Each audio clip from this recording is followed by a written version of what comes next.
What's up mga kanguso? This is Big's Adventures and this is the part 2 of our trip here in Calamba sa bahay ni Dr. Jose Rizal. At makikita po natin dito sa museo ni Dr. Jose Rizal, katabi lang ng kanyang bahay.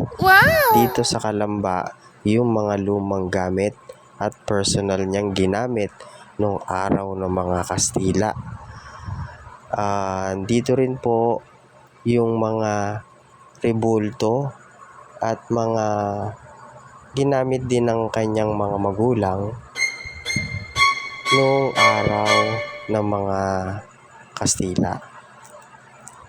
At gusto ko lang pong ipaalam sa inyo na kapag po kayo pupunta rito sa museo ni Dr. Jose Rizal sa Calamba ay wala po kayong babayarang any fee dito sa entrance. So, hinihikayat ko po na isama nyo po ang inyong mga anak, inyong mga pamangkin, lolo't lola, tito, tita, para makapamasyal dito sa museo ni Dr. Jose Rizal sa Calamba. At makikita nyo po yung mga larawan or litrato ni Dr. Jose Rizal. At marami pong matututunan dito sa mga nakalagay sa museo.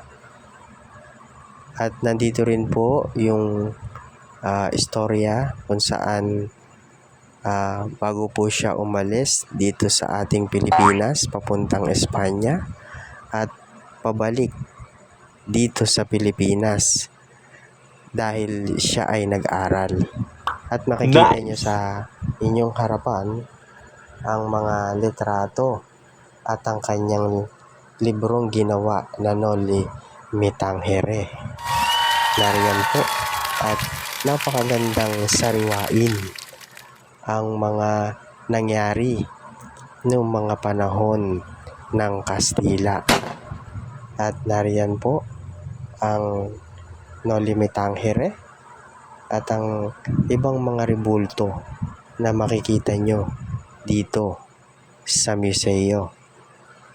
Narito po yung mga lumang pera at yung lumang 2 piso.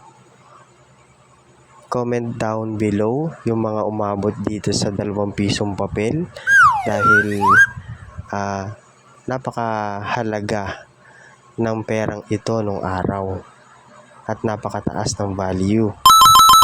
Siguro kung magkakaroon ka nito nung 2 piso nung araw, kumbaga ano ka na, masaya ka na, parang may 1,000 ka na, ganun ang feeling. Kasi mataas talaga yung value. Ngayon, move on tayo dito sa kabila para makita yung mga larawan or mga parang souvenir na makikita nyo po dito sa museo.